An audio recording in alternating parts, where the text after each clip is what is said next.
ಶ್ರೀ ಗುರುಭ್ಯೋ ನಮಃ. ಅಧ್ಯಾತ್ಮ ಬಂಧುಗಳೇ, ಇಂದು ಚಂದ್ರಗ್ರಹಣ.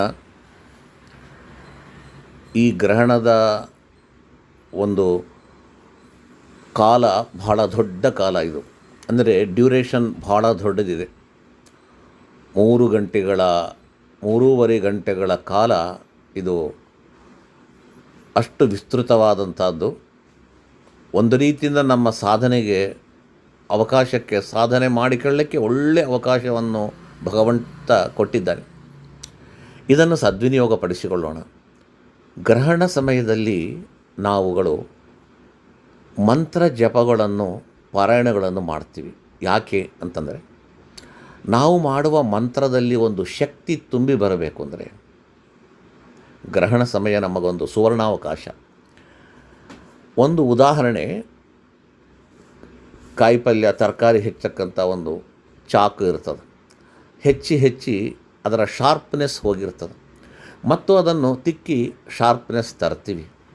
ಹಾಗೆ ನಾವು ಉಚ್ಚಾರ ಮಾಡುವ ಮಂತ್ರಗಳಲ್ಲಿ ನಮ್ಮಿಂದ ಶಕ್ತಿ ಕಡಿಮೆ ಆದಾಗ ಅದರಲ್ಲಿ ಶಕ್ತಿ ತುಂಬಬೇಕು ಅಂತಂದರೆ ಈ ಪರ್ವಕಾಲದಲ್ಲಿ ಜಪ ಮಾಡಬೇಕು. ಅದು ಸಿದ್ಧಿ ಆಗ್ತದೆ, ಫುಲ್ ಪವರ್ ಬರುತ್ತೆ.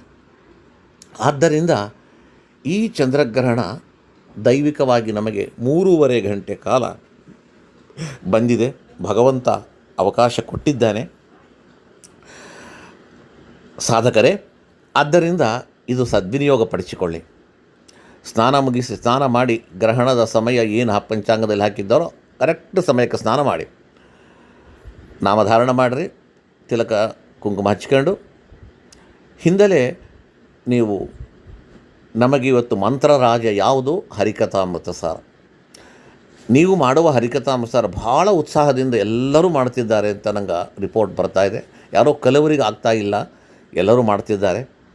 ಆ ಹರಿಕಥಾಮೃತಸಾರಕ್ಕೆ ಮತ್ತಿಷ್ಟು ಶಕ್ತಿ ತುಂಬಿ ಬರಬೇಕೆಂದರೆ ನೀವು ಈ ಗ್ರಹಣ ಸಮಯದಲ್ಲಿ 3.5 ಗಂಟೆ ಕಾಲ ಸಮಗ್ರ ಹರಿಕಥಾಮೃತಸಾರ ಪಾರಾಯಣ ಮಾಡಿ ಸಮರ್ಪಣೆ ಮಾಡುವ ಅವಕಾಶ ಭಗವಂತ ನಿಮಗಾಗಿ, ಸಾಧಕರಿಗಾಗೇ ಕೊಟ್ಟಿದ್ದಾನೆ ಈ ಗ್ರಹಣ ಅಂತ ಅನ್ನಿಸ್ತದ.